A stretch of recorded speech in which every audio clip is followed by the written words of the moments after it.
हाय।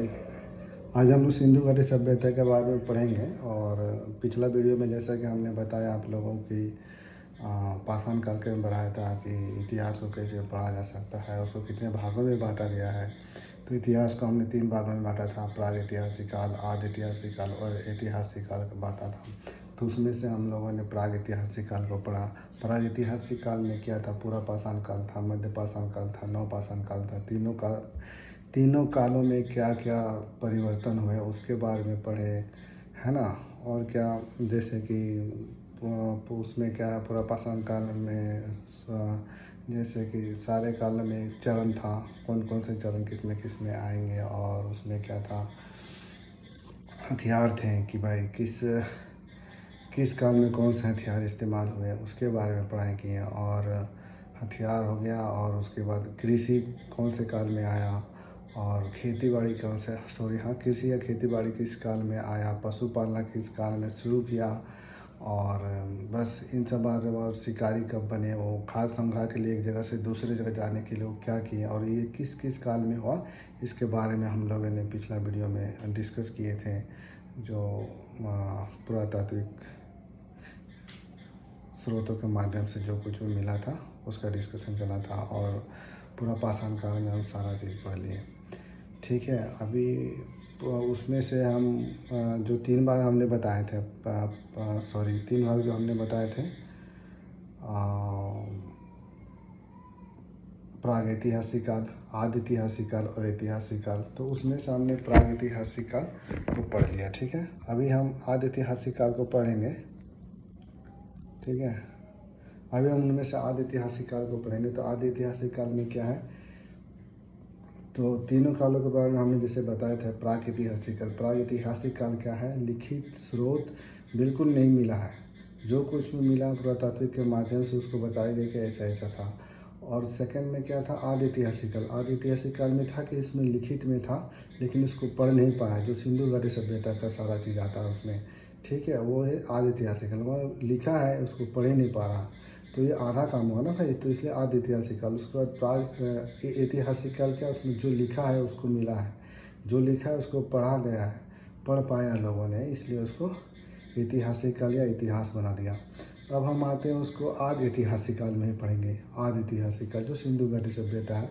तो सिंधु घाटी सभ्यता क्या है ना, सिंधु घाटी सभ्यता एक प्राचीन सभ्यता है। सिंधु घाटी सभ्यता क्या है, एक प्राचीन सभ्यता। उससे पहले के जैसे कहा जाता है कि 4 सभ्यता होती थी।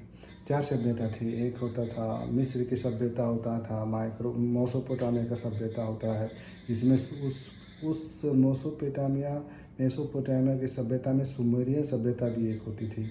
और उसमें एक यह है ना, और ये नील नदी, मिस्र नदी, ये चीन की सभ्यता, ये चीन की सभ्यता, मिस्र की सभ्यता, मेसोपोटामिया की सभ्यता, और उस चारों में से एक हमारा जो सभ्यता थी वो जो सिंधु घाटी सभ्यता, ये एक प्राचीन सिंधु घाटी सभ्यता है। पहले ऋग्वेद को मानते थे कि हाँ एक सभ्यता है, प्राचीन सभ्यता। पहले ऋग्वेद को माना जाता था, लेकिन बाद में फिर इसको सिंधु घाटी सभ्यता को माना गया कि सबसे प्राचीन सभ्यता यही है और सबसे बड़ा सभ्यता माना जाता है। जैसे कि मिस्र और दो दो दो सभ्यताओं को मिलाकर एक सभ्यता बनाया गया। 2 सभ्यता के बराबर थे हमारे ये सिंधु घाटी सभ्यता। ठीक है, अब सिंधु घाटी सभ्यता के बारे में अगर यदि हम सबसे शुरुआत में जानना चाहेंगे तो हम पहले ये सोचेंगे भाई सिंधु घाटी सभ्यता की खोज किसने किया, इसके बारे में पता कैसे चला, किसने बताया इसके बारे में। तो हमें इसके बारे में पहले पता करना चाहिए कि सिंधु घाटी सभ्यता कैसे गया। उसके बाद हम सिंधु घाटी सभ्यता के बारे में पता करेंगे किसने खोजा। उसके बाद उसका काल देखेंगे कि ये सिंधु घाटी सभ्यता कब से कब तक था। ठीक है, उसके बाद सिंधु घाटी सभ्यता का हम देखेंगे, काल देखेंगे। उसके बाद हम उसका नामांकन देखेंगे कि सिंधु घाटी सभ्यता में जो शहरें थी या सिंधु घाटी सभ्यता, इसका नाम किसने दिया, कौन था वो, है ना, इसका नाम कैसे पड़ा, सिंधु घाटी सभ्यता, हड़प्पा सभ्यता। उसके बाद हम उद्भव देखेंगे। तो उद्भव मतलब ये कहाँ से आया, कैसे हुआ ये सिंधु घाटी सभ्यता जो आया, लोगों ने इसके बारे में बताया कि यहाँ से आया, इन लोगों ने इसका स्थापना किया, इन लोगों ने इसको बनाया सिंधु घाटी सभ्यता। उसके बारे में भी हमें जानना जरूरी है। ठीक है, उसके बाद आता है विशेषताएं। सिंधु घाटी सभ्यता की जो विशेषताएं रही, जो सिंधु घाटी सभ्यता तैयार हुआ उसकी क्या क्या विशेषताएं थे, उनके बारे में पढ़ेंगे। फिर सिंधु घाटी सभ्यता का विस्तार पढ़ेंगे कि वो कहाँ से कहाँ तक है, कहाँ से कहाँ तक फैला था सिंधु घाटी सभ्यता। तो ये ज़रूरी है कि नहीं खाली सिंधु घाटी सभ्यता हो गया, राजनीतिक आर्थिक जीवन ये सब पढ़ने से। वो क्या है, मेंस की तैयारी जो करते हैं, जैसे काफ़ी टफ का एग्ज़ाम देते हैं, उसमें वो सारा चीज़ बड़ा बड़ा लॉन्ग क्वेश्चन पड़ जाते हैं। हम उतना डीपली से नहीं जाएंगे। हम इसमें सिंधु घाटी सभ्यता के मेन पॉइंट जो एग्ज़ाम में पूछे जाते हैं बच्चों को, हमारे जैसे फेल होते रहते हैं ना। तो सिंधु घाटी सभ्यता में जो मेन क्वेश्चन होता है, हम उतने अंदर तक नहीं जाएंगे। इतिहास इतना बड़ा है कि हम उसको खोज नहीं पाएंगे। ठीक है, तो हम अपने तैयारी के लिए जो हमेशा रेगुलर हमको बार बार दिखाई मिलता है किताब में, हर कॉपी में जो सुनते आ रहे हैं, उसके बारे में हम चर्चा करेंगे। ज़्यादा अंदर तक हमें जाने की ज़रूरत नहीं। तो सारा कुछ इसी में मैं शॉर्ट बना के कोशिश कर रहा हूँ, तो जल्दी से जल्दी बनाऊँ। ठीक है, ओके। तो हम क्या पहले सिंधु घाटी का सभ्यता खोज करेंगे, कहाँ से आई कहाँ से, उसके बाद काल पता करेंगे, उसका नामाकरण पता करेंगे, उसके बाद उद्भव पता करेंगे, उसके बाद विशेषताएँ पता करेंगे, फिर उसके बाद विस्तार। ठीक है, तो सिंधु घाटी सभ्यता की खोज सबसे पहले किसने किया था? सबसे पहले खोज किसने किया था? चार्ल्स मैसेज ने इसके बारे में बताया 1826 ईसा पूर्व में। चार्ल्स मैसेज एक था जो 1826 ईस्वी में भारत आया था। जो भारत में था ब्रिटिश काल के समय में। उसने क्या किया, पाकिस्तान का क्षेत्र का दौरा किया था।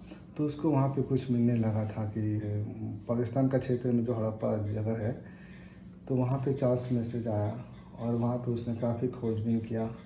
तो उसको फिर भी उतना कुछ मिला नहीं, लेकिन शुरुआत उसने वहीं से किया था। सबसे पहला आदमी था चार्ल्स मैसेज, जो 1826 ईस्वी में उसके बारे में जानकारी हासिल करने की कोशिश किया, सिंधु घाटी सभ्यता के बारे में पुरातात्विक माध्यम से।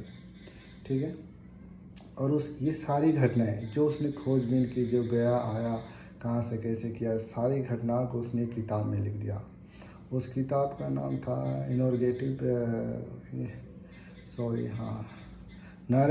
Narrative journey. उस किताब का था नाम नैरेटिव जर्नी, जो उसने लिखा था। उस किताब में वो सारी घटनाएं जो हड़प्पा का दौरा बार बार करते थे ब्रिटिश काल के समय, वो आदमी आया। और दूसरा का आदमी जब आया, उस इतिहास के बारे में उसने इतना खोज खाज के निकाल दिया सिंधु घाटी सभ्यता के बारे में। और एक आदमी आया बटरबंधु। वो कब आया? बटरबंधु दोनों भाई थे 1856 ईस्वी में। 1856 ईस्वी की बात है कि इन दोनों ने सिंधु घाटी सभ्यता के बारे में जानकारी हासिल करने की कोशिश की। लेकिन क्या, ये दोनों भाई थे, इन दोनों ने क्या किया, ये कराची से लेके लाहौर तक इन्होंने एक रेल की पटरी बनाना शुरू किया। ठीक है, तब रेल की पटरी बनाई गई, यहाँ गड्ढा कहीं ऊंचा कहीं नीचा। तो क्या कह रहे, रेल की पटरी जहाँ से जाते अगल बगल से क्या करते, ईंटा के ढेर ढूर लगे, जैसे मकान पुराना होना होता है ना, तो उसने ज़मीन खुदाई करने लगी। तो उसे अच्छे अच्छे ईंटा मिलने लगे, तो उस ईंटा को उसने वहाँ लगाया। तो फिर उसने सोचा कि यहाँ ईंटा कैसे आया। तब उसने थोड़ा सा उसको समझ में आया कि भाई यहाँ जरूर कोई ना कोई सभ्यता रहेगी, जरूर कोई ना कोई गांव या घर रहा होगा। दिमाग तो लगाया उसने कि हाँ सिंधु घाटी सभ्यता के बारे में कुछ लगाया। लेकिन क्या हुआ कि उन्होंने पूरा तरीके से उसका छानबीन नहीं किया, अपना काम किया, निकल चला। अगर यदि चाहता तो वो भी बहुत कुछ करता, लेकिन उन्होंने भी कुछ तो सुराग दे ही दिया कि ईंटा कहाँ से आया, कैसे आया। ठीक है, उसके बाद आया है अलेक्जेंडर कलिंघम। ठीक है, एक अलेक्जेंडर कलिंघम है। उसके बाद आया, उसने भी काफ़ी दौरा किया पाकिस्तान का। लगभग 1853 ईस्वी से लेकर 1853 ईस्वी से लेकर 1856 ईस्वी तक उन्होंने हड़प्पा का दौरा किया। लेकिन इसको भी ज़्यादा कुछ हासिल नहीं हुआ। लास्ट में जॉन मार्शल था। जॉन मार्शल 1921 ईस्वी में, एक तो पहले हम बता दिए आपका क्या नाम था, चार्ल्स मैसेज, उसके बाद बटरबंधु, उसके बाद अलेक्जेंडर कलिंघम, उसके बाद आता है उसके बाद आता है क्या नाम था, जॉन मार्शल। उसके बाद आता है जॉन मार्शल। तो जॉन मार्शल ने भी क्या किया, उसका खोज किया क्या, जॉन मार्शल थे जो भारतीय पुरातात्विक विभाग होता है ना, जो पुरातात्विक विभाग होता है, उस विभाग का वो हेड थे, है ना, जॉन मार्शल उस विभाग का वो हेड थे। और वो अपने नेतृत्व में वो जाते थे और खुदाई करते थे। लेकिन उसके अंडर में दो आदमी थे, एक दयाराम साहनी और एक राखल दास। तो दयाराम साहनी और राखल दास दोनों मिल के उसका खुदाई करना शुरू किया। ठीक है, उनके नेतृत्व में दे दिए और दोनों ने खुदाई करवाया, या तो खुद ही खुदाई। तो उन दोनों को काफ़ी वहाँ से कुछ मिला, और उन्हीं दोनों को दयाराम साहनी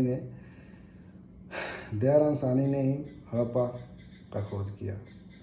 पहला श्रेय जाता है दयाराम साहनी ने हड़प्पा का खोज किया और राखालदास ने मोहनजोदड़ो का खोज किया। ठीक है, 2 शहर मिल गए वहाँ पे।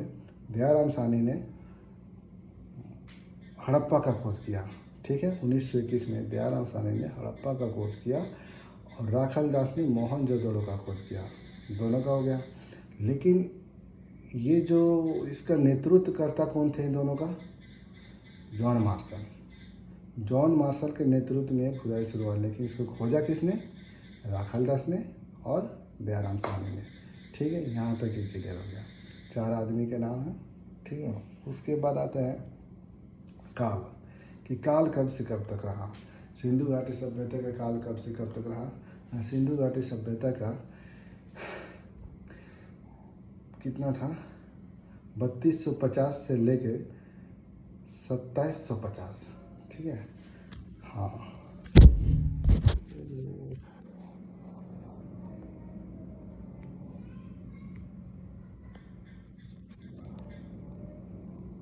रही नहीं जा रही है।